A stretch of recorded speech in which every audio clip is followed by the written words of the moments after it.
लोकनजर बघा फक्त लोकनजर न्यूज।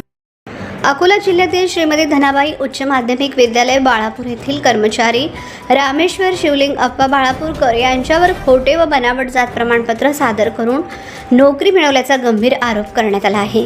शिक्षणाधिकारी अकोला यांच्याकडे याबाबत तक्रार दाखल करण्यात आली असून संबंधित कर्मचाऱ्याची तात्काळ हकालपट्टी करून सेवा समाप्त करण्याची जिल्हा शिक्षणाधिकारी कार्यालयासमोर धरणे आंदोलन करत मागणी करण्यात आली। तक्रारीनुसार संबंधित कर्मचारी 1995 अनुसूचित जाती प्रवर्गातून सेवेत असून त्याच्याकडे एससी आणि ओबीसी अशी दोन वेगवेगळी जात प्रमाणपत्रे असल्याचा दावा करण्यात आला।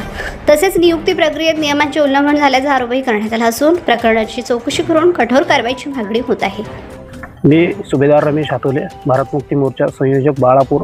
आज आम्ही भारत मुक्ती मोर्चा या संघटनेअंतर्गत जिल्हा शिक्षणाधिकारी कार्यालय अकोला या ठिकाणी आंदोलन करत आहोत। आंदोलनाचा विषय असा आहे की श्रीमती धनाबाई विद्यालय बाळापूर येथील कर्मचारी श्री रामेश्वर शिवलिंगप्पा बाळापूरकर यांच्याकडे दोन जातीचे प्रमाणपत्र आहेत। त्यांना त्या ठिकाणी बेकायदेशीररित्या नियुक्ती देण्यात गेलेली आहे आणि विशेष म्हणजे ते व्यक्ती ओबीसीची आहे आणि ओबीसीची असून शेड्यूल कास्टच्या जागेवर ते माणूस शेड्यूल कास्टची जी रिझर्व जागा होती त्या रिझर्व जागेवर त्यांना बेकायदेशीर नियुक्ती देण्यात आलेली आहे। त्यांच्याकडं शेड्यूल कास्टचे बोगस जातीचे प्रमाणपत्र आहेत आणि आमची मागणी असं आहे की बुवा त्या व्यक्तीला तत्काळ सेवेतून मुक्त करण्यात यावं, त्यांची सेवा समाप्त करण्यात यावी, त्यांची रिकव्हरी करण्यात यावी आणि त्यांच्यावर कायदेशीर कारवाई करण्यात यावी। कारण अनुसूचित जातीच्या जागेवर ओबीसीचा डुप्लिकेट जो माणूस आहे, जो ओबीसीचा माणूस आहे, जो स्वतःला एससी म्हणून घेतो, हा शेड्यूल कास्टवर अन्याय आहे। त्याच्यामुळे आमची मागणी आहे की तत्काळ त्यांची सेवा समाप्त करण्यात यावी। ते आम्ही या ठिकाणी आंदोलन करतो।